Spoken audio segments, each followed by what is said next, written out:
एक ओंकार। प्रश्नों की लहर में आज फिर एक प्रश्न उमड़ा और आज का प्रश्न है कि ईश्वर जब निराकार हैं तो हम उन्हें साकार रूप में क्यों पूजते हैं। क्यों हम मूर्ति पूजन करते हैं जब हम ये जानते हैं कि वो मूर्तियां हमसे आजीवन कभी बोलेंगी ही नहीं।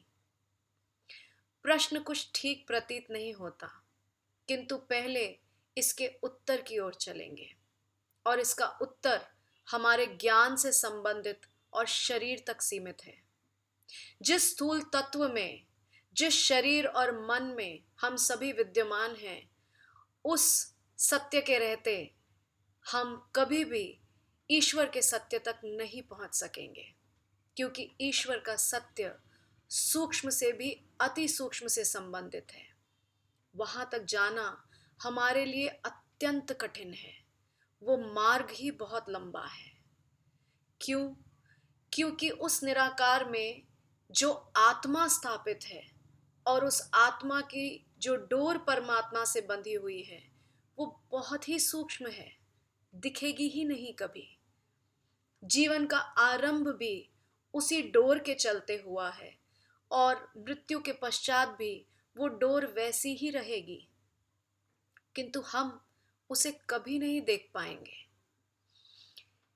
जीवन और मृत्यु के आवागमन के बीच हमारे सुख दुख मोह अंधकार, इन सब के चलते हम कभी ईश्वर के सत्य तक और उस अति सूक्ष्म तक नहीं पहुंच पाते।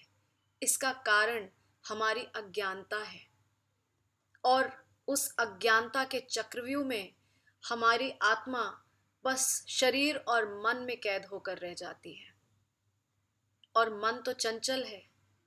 भावनाओं के चलते शरीर के रूप में जब ईश्वर को देखता है तो भक्ति भावना भी तभी जागती है।